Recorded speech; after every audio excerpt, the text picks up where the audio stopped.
കിച്ചൻസിലേക്ക് എല്ലാവർക്കും സ്വാഗതം. ഇന്ന് നമ്മൾ വളരെ പെട്ടെന്ന് തയ്യാറാക്കാൻ പറ്റുന്ന പൊറോട്ടയേക്കാൾ ടേസ്റ്റിലുള്ള ഒരു ബ്രേക്ക്ഫാസ്റ്റ് ആണ് ഉണ്ടാക്കാൻ പോകുന്നത്. അപ്പോൾ അതിനായിട്ട് നമ്മളൊരു മിക്സി ജാറിലേക്ക് അരക്കപ്പ് ചോറ് എടുത്തിട്ടുണ്ട്. ഇതിലേക്ക് അരക്കപ്പ് തന്നെ അധികം പുളിയില്ലാത്ത തൈര് ചേർക്കാം. ആവശ്യത്തിന് ഉപ്പ് കൂടി ചേർത്ത് കൊടുക്കുന്നുണ്ട്. ശേഷം ഒരു മുട്ട പൊട്ടിച്ചൊഴിച്ചു കൊടുക്കാം. പിന്നെ 1 ടീസ്പൂൺ പഞ്ചസാര കൂടി ചേർത്തിട്ട് നല്ലപോലെ അരച്ചെടുത്തിട്ട് വരാം. നമ്മളിത് നന്നായി അരച്ചെടുത്തിട്ടുണ്ട്. ഇനി ഇതൊരു ബൗളിലേക്ക് ഒഴിച്ചു കൊടുക്കാം. ഇതിന് ഇത്തിരി ഉപ്പ് കുറവാണ്, അല്പം കൂടി ഉപ്പ് ചേർക്കാം. 1/2 ടീസ്പൂൺ പഞ്ചസാര കൂടി ചേർത്ത് കൊടുക്കുന്നുണ്ട്. അതിനുശേഷം 1/2 കിലോ മൈദയാണ് നമ്മളിതിലേക്ക് ഇട്ട് കൊടുക്കുന്നത്. മൈദയ്ക്ക് പകരം ഗോതമ്പ് പൊടിയിൽ ഇത് ചെയ്തെടുക്കാം കേട്ടോ. ഞാൻ 2 രീതിയിലും ചെയ്ത് നോക്കിയിട്ടുണ്ട്.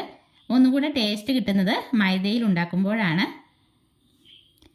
ഇതിന് നന്നായി ഒന്ന് മിക്സ് ചെയ്ത ശേഷം 2 ടീസ്പൂൺ സൺഫ്ലവർ ഓയിൽ കൂടി ചേർത്ത് നല്ലപോലെ കുഴച്ചെടുക്കാം.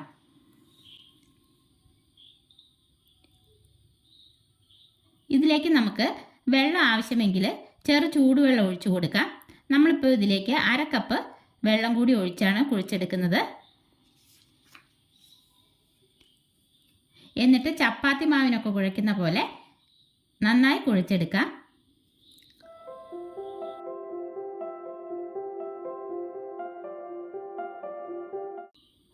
ഇതിപ്പോൾ നല്ലപോലെ കുഴച്ചെടുത്തിട്ടുണ്ട്. ഇനി ഇതിന് മുകളിൽ അല്പം ഓയിൽ ഒന്ന് തൂത്ത് കൊടുക്കാം.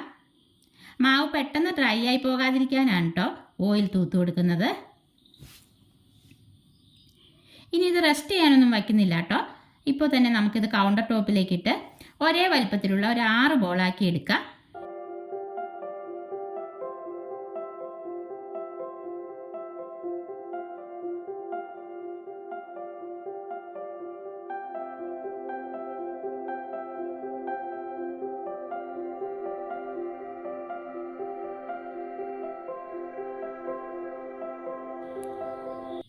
എന്നിട്ട് ഈ ബോളെല്ലാം തിരിച്ച് പാത്രത്തിലോട്ട് തന്നെ ഇട്ടൊന്ന് മൂടി വയ്ക്കാം. ഒരു ബോൾ എടുത്ത് കൗണ്ടർ ടോപ്പിൽ വെച്ച് ചപ്പാത്തി കോലുകൊണ്ട് നന്നായി പരത്തിയ ശേഷം ഇതിന് മുകളിൽ അല്പം ഓയിൽ ബ്രഷ് ചെയ്ത് കൊടുക്കാം.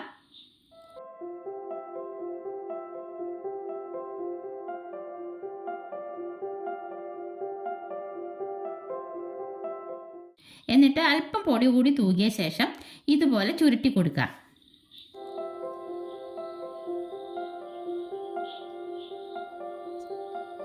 എന്നിട്ട് ഇത് 2ആയി കട്ട് ചെയ്തെടുക്കുന്നുണ്ട്. അതിനുശേഷം വീഡിയോയിൽ കാണുന്ന പോലെ അടിയിൽ നിന്ന് ഒന്ന് പ്രസ് ചെയ്ത് ഇങ്ങനെ ആക്കി കൊടുക്കുക. എല്ലാം നമുക്കിതുപോലെ ചെയ്തെടുക്കാം. നമ്മളിതെല്ലാം ഇതുപോലെ ചെയ്തെടുത്തിട്ടുണ്ട്. ചപ്പാത്തി ഉണ്ടാക്കുന്ന അത്ര സമയം തന്നെ മതി കേട്ടോ ഈ പൊറോട്ട തയ്യാറാക്കാനായിട്ട്. അപ്പോൾ നമുക്കിനി ഇത് പരത്തി ചുട്ടെടുക്കാം. ചപ്പാത്തിയുടെ അത്രയും കനം കുറയ്ക്കണ്ട. ഈ ഒരു തിക്നെസ്സിലാണ് നമ്മളിത് പരത്തിയെടുത്തേക്കുന്നത്. ദോശച്ചട്ടി അടുപ്പത്ത് വെച്ച് ചൂടായി വരുമ്പോൾ അല്പം ഓയിൽ തൂത്ത് കൊടുക്കാം.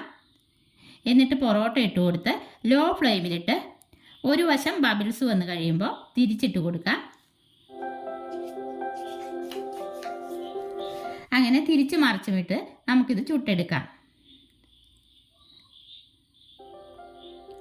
2-3 എണ്ണം ചുട്ട് കഴിയുമ്പോൾ ഇതുപോലെ പൊറോട്ടയെ അടിച്ചെടുക്കുന്ന പോലെ ഒന്ന് ചെറുതായിട്ട് അടിച്ചു കൊടുക്കാം.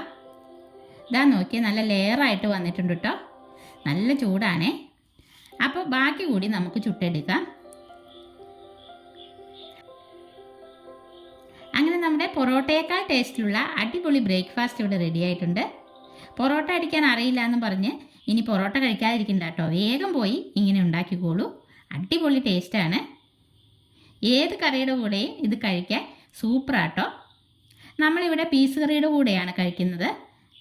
അപ്പോൾ ഇന്നത്തെ ഈ ബ്രേക്ക്ഫാസ്റ്റിൻ്റെ വീഡിയോ എല്ലാവർക്കും ഇഷ്ടപ്പെട്ടെങ്കിൽ ലൈക്ക് ചെയ്യാനും ഷെയർ ചെയ്യാനും സബ്സ്ക്രൈബ് ചെയ്യാനും മറക്കല്ലേ. അടുത്ത വീഡിയോയിൽ നമുക്ക് വീണ്ടും കാണാം.